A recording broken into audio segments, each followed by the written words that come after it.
नमस्कार दोस्तों, मैं अनुराग ओझा। कैसे हैं आप लोग? ठीक ही होंगे। अगर आप हमारे चैनल पर नए हैं तो हमारे यूट्यूब चैनल को सब्सक्राइब करें, शेयर करें, बेल आइकन दबाना ना भूलें। आपको ट्विटर आईडी आपको नीचे मिल जाएगी, आपको अगर बात करनी है इंस्टाग्राम आईडी भी आपको नीचे मिल जाएगी। आज हम बात करने वाले हैं देश की बजट पे। जो बजट किया हुआ है गजब की सरकार है, गजब की बजट लाते हैं।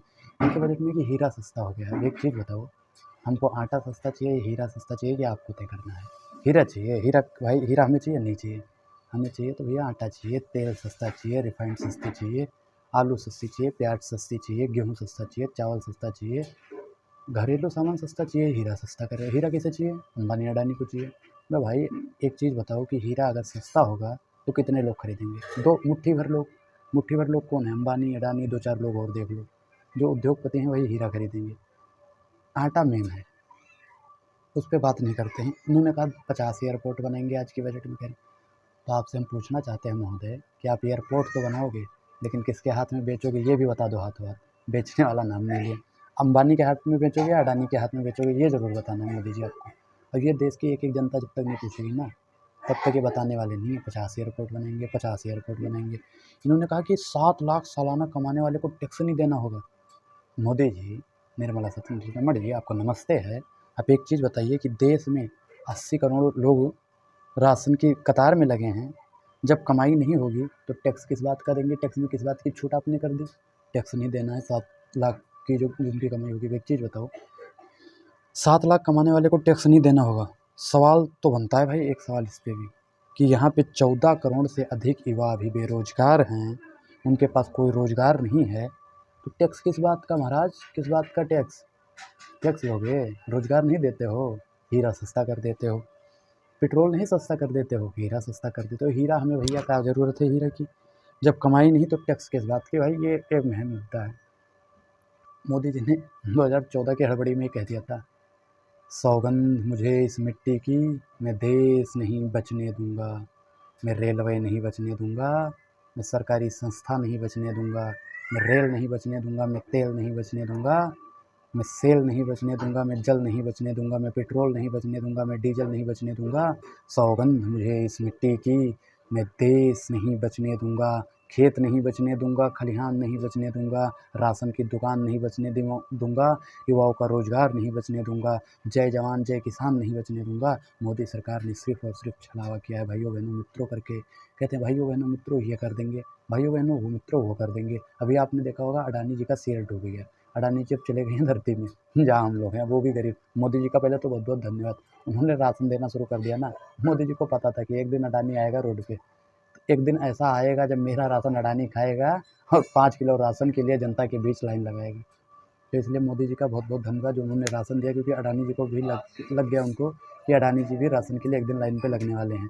फिर रही दूसरी बात और सबसे बड़ी बात ये है कि देखो अभी अडानी जी का वो था, कोई चैनल वाला उसे दिखा नहीं रहा था बीच में। भाई दिमाग देखो, बीजेपी वालों के पास इतना दिमाग है कि उन्होंने अडानी का मुद्दा हटाने के लिए मुगल गार्डन का नाम अमृत गार्डन रख दिया। अरे मुद्दा क्या है भटकाते हो? किसी पत्रकार की हिम्मत नहीं कि उस पर बात कर ले। सदन में कितनी बार चर्चा हुई है आप लोग बता दो? एक बार भी चर्चा नहीं हुई है। और जो चर्चा करेगा भैया उसका तो कहानी खत्म। चर्चा ये सरकार करती नहीं है। ये चर्चा करती है, मुगल गार्डन का नाम अमृत गार्डन कर दिया। बजट पे चर्चा होएगी और बजट में गरीबों के लिए कुछ नहीं किया गया है। फिर से मैं बता दूं कि गरीबों के लिए 1% भी काम नहीं करती है सरकार। एक काम बताओ भाई, कोई अंधभक्त होगा अगर तो एक काम मुझे बता देगा कमेंट में, जैसे कुछ लोग लिख देते हैं उल्टा सीधा, तो वो भाई 5 काम बीजेपी का गिनवा दे जो गरीबों के लिए किया गया हो। 4-5 चीज़ बीजेपी ने जो किया हो गरीबों के लिए बता दे। कोई होता है उज्ज्वला योजना। अबे उज्ज्वला योजना से भाई कौन सा फ़ायदा हुआ आप बताओ? लोग कहते हैं उज्ज्वला योजना से ये मिल रहा है, उज्ज्वला योजना से वो मिल रहा है। उज्ज्वला योजना से सिर्फ और सिर्फ 30% लोग जो उसका सिलेंडर आज भी नहीं भरवा रहे हैं, तो उसका जिम्मेदार कौन है? मोदी जी ने ये कर दिया। मोदी जी से पूछो, मोदी जी आपने स्मार्ट सिटी क्यों नहीं बनाई? तो भैया उनके प्रवक्ता कहते हैं, उनके कांग्रेस के वो बीजेपी के समर्थक कहते हैं राम मंदिर बना दिया। राम मंदिर बनवा दिया, अच्छी बात है, बनवाओ राम मंदिर बनवाओ, मस्जिद बनवाओ, गुरुद्वारा बनवाओ, चर्च बनवाओ, सब बनवाओ, हमें उससे कोई दिक्कत नहीं। लेकिन हमारा रोजगार तो दो। रोजगार जो देश का अहम मुद्दा है, वास्तविक मुद्दा है, उससे भटका देने के काम करती है। देख लेना, अंबानी पे कोई नहीं बात करता, अडानी पे कोई नहीं बात करता। दूसरे नंबर पे आने वाला दुनिया का दूसरा सबसे अमीर आदमी आज 11वें 12वें लिस्ट से नीचे चला गया। अब लिस्ट से नीचे अडानी जी जाएंगे तो भैया LIC घाटे में चली गई। 67 साल का इतिहास आप उठा के देख लीजिए कि LIC कभी घाटे में नहीं थी। सिर्फ और सिर्फ 8 सालों में 18,000 करोड़ रुपए घाटे में LIC चल रही है। इसका जिम्मेदार कौन है? रेल बेचेंगे, तेल बेचेंगे, बैंक बेचेंगे तो भैया जाएगा। गरीबों की जेब काटना बंद कीजिए, महंगाई और बेरोजगारी पर सर बात कीजिए। कोई भी वास्तविक पत्रकार जो सत्ता की दलाली करने में इतने गिर जाते हैं कि जो उन्होंने शपथ ली कि भाई साहब पत्रकार का मतलब क्या होता है, आज हम आपको बता ही देते हैं कि पत्रकार का मतलब होता है वास्तविक मुद्दों पे बात करना, महंगाई बेरोजगारी को ही दिखाना। कांग्रेस से सरकार कैसे सवाल पूछती है, सुन रहे हो ना, महंगाई बेरोजगारी पे मान ही लेते हो, ये मनमोहन जी से पूछा करते थे। और आज देश का दुर्भाग्य देखिए, दुर्भाग्य है ये कि पत्रकार ही महंगाई बेरोजगारी का फायदा गिनवाते हैं। 5 फायदे उनसे पूछ लो गरीबों के लिए, नहीं बता पाएंगे।